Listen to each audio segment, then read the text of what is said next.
Naku, Hazel. Dapat naman lilimit-limitan mo ang pasyal dito sa amin. Buti naman nakapasyal ka ngayon. Naku, Mami. Namimiss ko kasi yung anak niyo eh. Napapadalas na din kasi na hindi niya ako kausapin. Kasi minsan busy po talaga sobra sa business. Tapos si Hazel kasi minsan busy din po talaga siya. Kaya, ayun, minsan na lang din kami magkita at pumunta dito. Naku, anak. Talagang bagay na bagay kayo.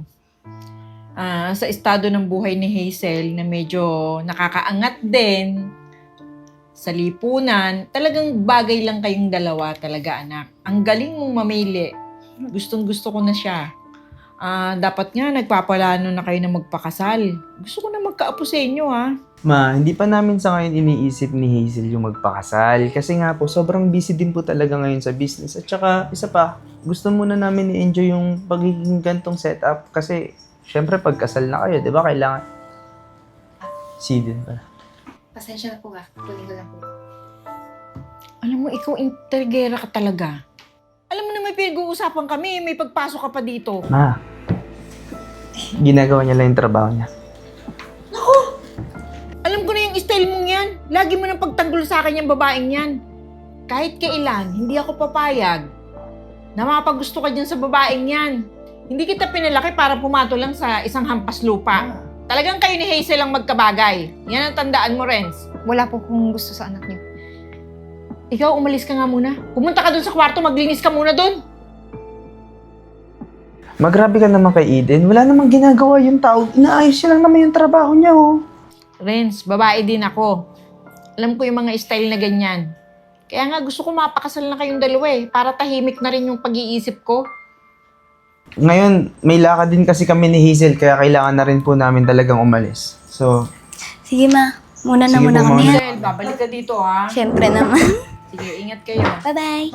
Enjoy kayo ha, mag-enjoy.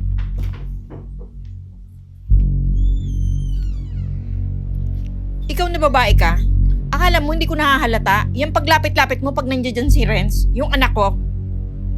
Ma'am, ano pong ibig niyo sabihin? Nagtatrabaho lang po ako. Naku, wag mo akong inaartihan. Alam na alam ko yung mga ganyang kilos. Maarte ka talaga. Tanggalin mo sa utak mo na makukuha mo ang anak ko. Hindi ako papayag na sa hampas lupa lang mapunta ang anak ko. Tandaan mo. Ma'am, nagkakamali po talaga kayo. Ginagampanan ko lang po yung trabaho ko kasi alam ko namang pinapasahuran niyo. Kung ano man yung mga nasa isip niyo, hindi po yung totoo. At anong gusto mo, ha? Ebidensya pa? Ebidensya? Ha? Ako! Wag mo akong... Ma'am, teka lang. Tama na po. ano ginagawa mo? Ano ba't sinasaktan mo si Eden? Naiinis ako sa babaeng yan eh. Anong ginagawa niya sa'yo? Bakit sinasaktan mo siya? Bumalik ako kasi naiwan ko yung bag ko tapos naglalakad pa lang ako sa labas, naririnig ko na sumisigaw ka. Anong problema mo? Kasi yung babaeng yan, may gusto sa'yo, ha? Ngayon, sa pagsasalita ko sa kanya, sa pagsasabi ko sa kanya, ikaw, nag-aalala rin ako. Ba't dinedepensahan mo lagi yan? May gusto ka rin ba dyan? Ma, wala namang ginagawang masama sa'yo si Eden. At saka isa pa, napakabait nga nito eh. Lahat lang ginagawa niya dito sa bahay, lahat ng inuutos mo, ang bilis-bilis niyang sundin. Basta sinasabi ko rin sa pinapaalalahanan kita. Baka dyan sa babaeng niyang kababagsak, ayoko ha. Tandaan mo sinabi ko sa'yo, Renz. Ma, naiintindihan naman kita. At saka, hayaan mo na si Eden. Mabait si Eden at saka wala siyang ginagawang masama, ha? Eden, sige na, lumabas ka na at may mga iba ka pang gagawin doon sa labas. Ayun na muna yung unahin mo, ha? Sige po, Sige. Ma, chill ka lang. At saka, alam ko yung ginagawa ko, mga desisyon ko sa buhay, ma. Tama lang na alam mo ha. Ma, naiintindihan kita. Nasisira araw ko. Ba't ka ba bumalik? Ay, naiwan ko po kasi talaga yung bag ko. Andun, na inaantay din ako ni Hazel sa labas. So, sige na po. Una na ako. Sige. Si Hazel lang. Apo. Kailangan mag-enjoy kayo. Oh, Eden, Ay, dami sir. mo inugasan ah. Tulungan na kita para magawa mo yung iba mo pang gagawin doon, Ay, wag ha? na, sir. Ako na Sige po na. talaga. Sige, ako na. Sir, ako na po. Tutulungan na kita. Ako Sige na, na, sir. okay lang. Ako na po talaga. Sige na, ako na. Sir, ako na. Tutulungan na nga kita. Sige na, Sir. okay lang. Ano ba, sir? Sige na, ako na. Sir, ako Sige na nga. Ako na, Eden. Sir, ako na.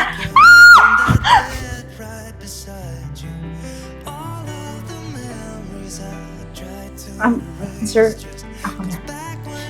Oh, sige. Ikaw na. Sorry. Okay ka lang? Opo, okay lang po. Sir, Okay ka lang? okay lang po. Tulungan na kita. Hindi na po, sir. Baka po makita tayo ng mama mo. Sige na. Mauna na ako Sige.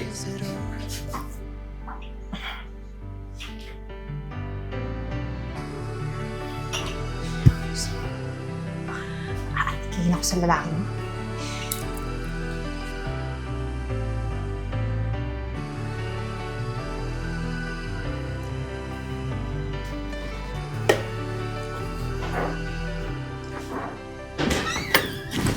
Uy! Sorry Eden. Ay, okay lang po, sir. Okay lang po talaga.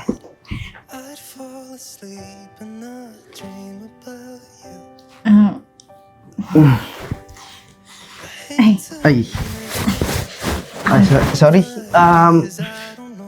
May hinahanap kasi ako na damit dito. Inisip ko lang na baka napansin mo. wala na po ditong damit. Nilabhan ko na lahat. Ito na lang po yung natira. Okay. Padaan mo po. Sige.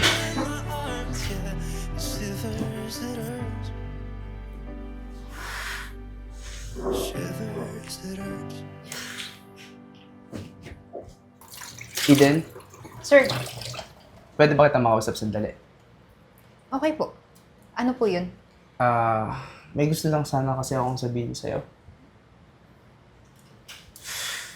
Ang hirap sabihin. Kinakabahan kasi ako Pero gusto ko sabihin sa'yo na yung totoong nararamdaman ko na gusto kita. At nararamdaman ko rin naman na gusto mo, di ba? Sir, bawal po tayo. Paano bawal? Ayaw po sa akin ng mama mo, di ba? Pero Tsaka, gusto kita, Eden. sir, mahirap lang po ako. Tsaka, nandyan po si Hazel, di ba? Girlfriend mo siya. Hindi ko naman mahal si Hazel Ikaw yung totoong mahal. Girlfriend mo siya. Eden, hindi ko mahal si Hazel. Pero nararamdaman ko na mahal mo rin naman ako, di ba? Bakit di mo na lang aminin sa akin yun? Eden, kaya kitang ipaglaban. Sige na, aminin mo sa akin na mahal mo rin ako. Tama ako, di ba? Di ba? Opo. Renz! Ito na nga ba sinasabi ko ano ngayon? Ayan ang ebidensya. Ayan ang sinasabi ko noon pa, di ba? Ang tanga-tanga mo talaga. Ang tanga-tanga Ma, hindi mo. ako tanga. Totoo yung nararamdaman ko para kay Eden. Mahal ko siya. Anak, ikaw isa ka pa. Ako nakakagigil kayong dalawa. Hazel, sorry pero matagal na akong walang nararamdaman sa'yo. Si mama lang naman kasi yung nagpipimilit kasi mayamang ka Vince, di ba sabi mo mahal mo ako? Sorry Hazel pero napilitan lang akong gawin Sabi lahat mo yun. papakasal tayo, di ba? Napilitan lang ako lahat gawin yun dahil kay mama. Ikaw na babae ka. Ma! Lumayas ka nga, lumayas Ma, ka! tama na! Lumayas ka! Oo, aalis kami! Kung papalayasin mo si Eden, sasama ako sa kanya. Ay, naku, Renz. Mamahal ko si Eden, hindi mo ba naiintindihan yun? Hindi dahilan yung pagiging katulang niya o yung estado niya sa buhay para mahalin ko siya. Ito yung totoo kong nararamdaman para sa kanya, Ma. Ma, sana intindihin mo naman yun. Ma, Hazel, sorry pero mahal ko talaga si Eden. Vince. Sorry.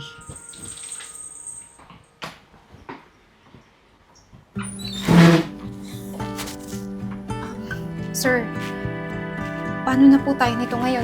Isasama ka sa akin. Eden, kumalma ka. Kumalma ka. Okay? Ang importante sa akin yung nararamdaman mo. At nararamdaman ko.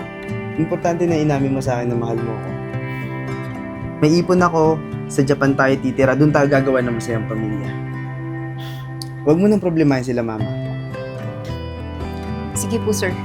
Huwag na nga sir ang itawag mo sa akin. Mahal. Mahal. Mahal.